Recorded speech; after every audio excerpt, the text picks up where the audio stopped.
Hey there, STEM Chemistry. This is Miss Ruark. This is podcast 7.1. We're in the gas laws, and we're going to start learning about gas behavior. Let's start there with kinetic molecular theory and pressure. Okay, so kinetic molecular theory. Kinetic energy is the energy that's due to motion. So anything that's in motion has kinetic energy. And the energy that's not in motion would be potential energy, that's stored energy. Right? All matter that in anything is going to consist of tiny particles, and these tiny particles are constantly in motion. If they're in a solid, they're in motion, but they're bonded together, so they're actually going to be vibrating. If they're in a liquid, they're still kind of close to each other, but they can flow past each other. And in a gas, they're just all over the place. They have a lot of kinetic energy. Okay, so if we add more kinetic energy to an object, the atoms and molecules will start moving rapidly, and the object will start to expand. And that's how a solid goes to a liquid, because it's expanding. The liquid goes to a gas because it's expanding. If you take away that kinetic energy or reduce it, the atoms and molecules will start to slow down, and then the object will begin to contract. And that's how something goes from a gas to a liquid to a solid. Okay, so in order to add or lose kinetic energy, we have to adjust the temperature, okay? Because temperature is just a measure of the kinetic energy of an object. So if we're adjusting the temperature, if we add heat, we're going to add energy. If we reduce heat, we're going to reduce the amount of energy.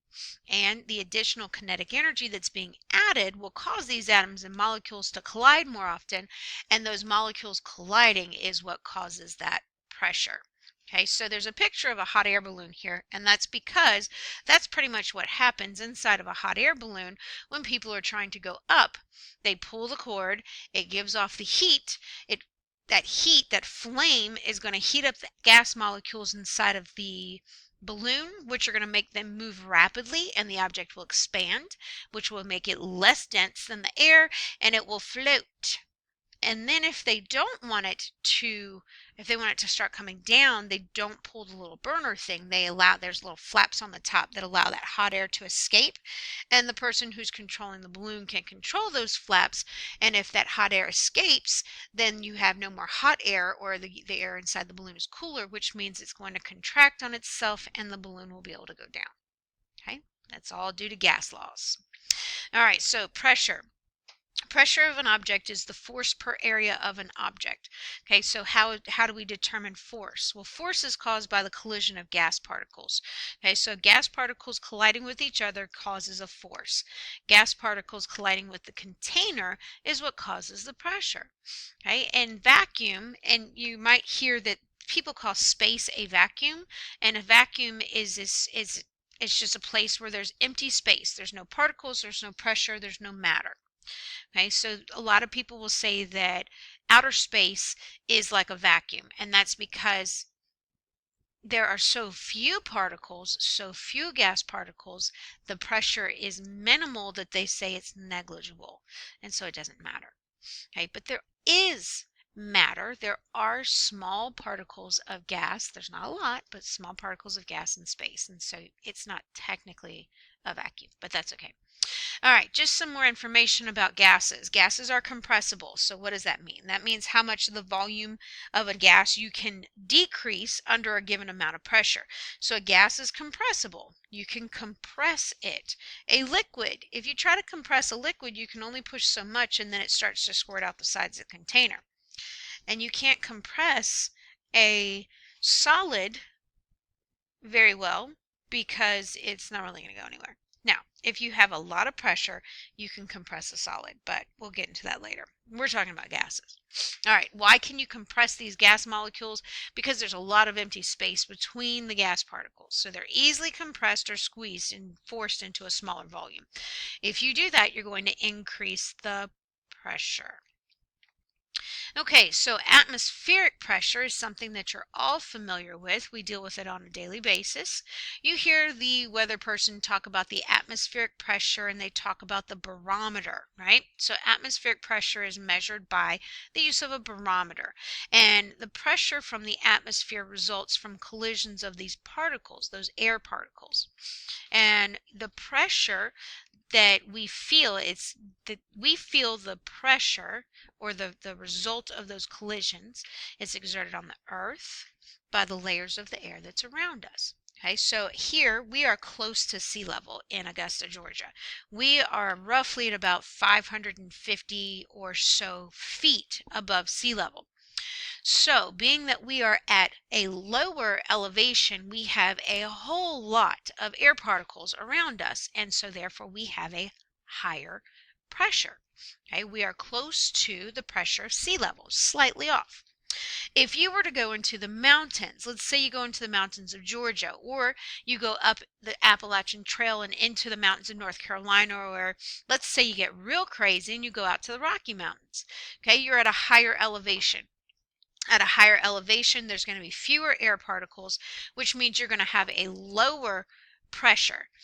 Okay? Lower pressure, lower atmospheric pressure. Okay? So that's why they talk about people saying that the air is thin up in the mountains. It's just because there's fewer air particles. There's less pressure. And that is also another reason why you have to adjust your cooking times when you cook at a higher elevation. And it's all due to the number of particles and the pressure. Okay, so vapor pressure, what is this? There's so many types of pressure. All right, vapor pressure is the force exerted just above a liquid by the particles that have evaporated from the surface of the liquid. Okay, so let's say that we have this gas here, okay, and the gas, the molecules are constantly trying to come up. The water molecules, they don't want to be a liquid all the time. So sometimes they're coming up and they're becoming a gas. And so they just kind of hang out here above the surface of the gas, right? The more particles you have, the higher your vapor pressure. All right, so the particles don't always hang out as gas molecules, though. Some of them will come back and change back into a liquid, okay? And when the rate of the particles changing from a liquid to a gas is equal to the rate of the particles changing from a gas to a liquid, you have your vapor pressure. Okay, your vapor pressure of water is there. Okay, at a higher temperature, you're going to end up with a higher vapor pressure because you have more coming up. And at a lower temperature, you're going to have a lower vapor pressure because there's going to be more chance for them to be going down. Okay, when we measure air pressure, we commonly measure it in pascals, PA. This is actually P little a, but for some reason this font won't let me use little letters. So PA, or we can also measure, I can't talk today, measure it in kilopascals, and that would just be KPA. Pretty easy, right? Okay. All right, so units for pressure. We just talked about them. One of them, we just talked about pascals and kilopascals. You also have atmospheres, which are abbreviated ATM. You have torrs, which are named after an Italian physicist named Torricelli, who did some work with gases and pressure. Or you can have millimeters of mercury, and that would be mmHg. Okay, so torrs or millimeters mercury, pretty much the same thing. And some pressure conversions that you need to know. Well, 1 atmosphere is equal to 760 millimeters mercury, which is equal to 760 torr, which is equal to 101.325 pascals, which is equal to 101.325 kilopascals. Okay. You could also say the millimeters mercury, we could change that to centimeters mercury, right? And we would move the decimal over 1, so 76.0 centimeters mercury. We could change that to 7.60 decimeters mercury, right? We could go with this all day. I think I covered all the ones that are in your notes, but I don't have your notes in front of me, so I hope I covered them all, and if I didn't, just tell me what you're missing, but I think we've got them all there. All right, so now that I've given you units for pressure and I've shown you the conversions, guess what we're doing? Oh yeah, we're converting. All right, so one example problem here, and then when you get to class, you can do lots more. Yay! Okay, what is the pressure of 450 kilopascals in atmospheres? So we're going to start with 450 kilopascals, and we've got to find atmospheres. And then we're going to do millimeters mercury. See, it looks funny when it's not in lowercase. Okay, anyways, I got sidetracked, sorry. All right, 450 kPa, and we're going to multiply that by a fraction. Nothing new here. The only thing that's new is the numbers. All right, we want to get rid of kPa, so we put that unit on the bottom. We're going to ATM, so we're going to put that unit on top. All right, let's go back here. Boop. We know that 1 ATM is equal to 101.325 kPa. 1 ATM is equal to 101.325 kPa. kPa's cancel, and we're left with ATMs. That's what we want. So now all we have to do is plug it into the calculator. So 450 times 1 divided by 101.325 equals, all right, 4.4411547 atmospheres. We want 2 significant figures in our answer. So it's going to be 4.4 ATM. That was easy. I know. I know. All right. We also want to know what's millimeter mercury. Sorry, guys. All right. So 450 kPa. We need to go from kPa to millimeters mercury. And we know that 101.325 kPa, let's go back and look, is equal to 760 millimeter mercury. So we're going to set 760 up here on top. kPa cancels, and now we do our math. 450 times 760 divided by 101.325. Oh, that's a big number.